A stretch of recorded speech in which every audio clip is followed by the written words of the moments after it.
আসলে শেষমেশ কোন পর্যায়ে যায় পৌঁছায় যে এখানকার চিত্রগুলা, এটা আসলে বলে বোঝাতে পারবো না।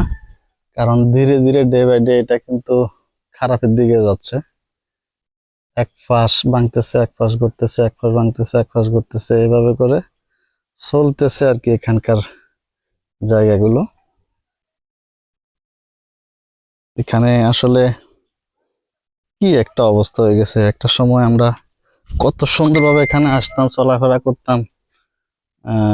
সত্তর ভাইয়ারা জাল বসাইতো, মাছ উঠাইতো, আমরা এখানে দৃশ্যগুলো দেখতাম।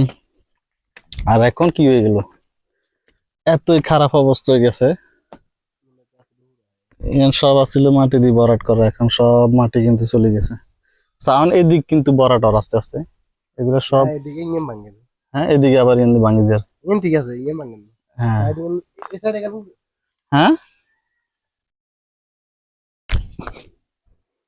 টাকা গেল। এই যে ব্যাগগুলা যদি একটা ছিদ্র হয়, বালু ব্যাগ চলে যাব, তখন আবার শুরু হইব। মানে এটা কিন্তু ছিদ্র হইতো না তো। হ্যাঁ? এটা কি লেখা না? হুম, এই যে টাকা হইতো। আরে মাটি এগুলা কি থাকেন না, এগুলা চলে যাবো তো। আপনি দিয়ে কমবে যান।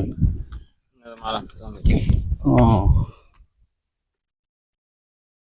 আচ্ছা,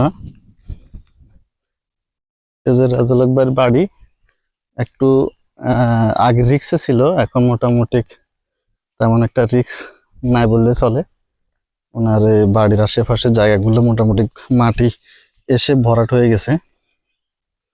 আমাদের মসজিদের পুকুর দেখেন, এটা আসলে এখন পুকুর বলা যাবে না, কারণ হচ্ছে কি মাটি আসে একেবারে পুরানো হয়ে গেছে। মসজিদের পুকুর মানে একদম লেভেল হয়ে গেছে। এখন এটা আল্লাহর একটা হুকুম, অবশ্য ভালো হয়েছে, কারণ পুকুর থাকলে তো ভাঙা শুরু হইতো। জমি যেহেতু আছে, তাহলে ভাঙাটা একটু বন্ধ হইব আর কি। এই যে মসজিদ।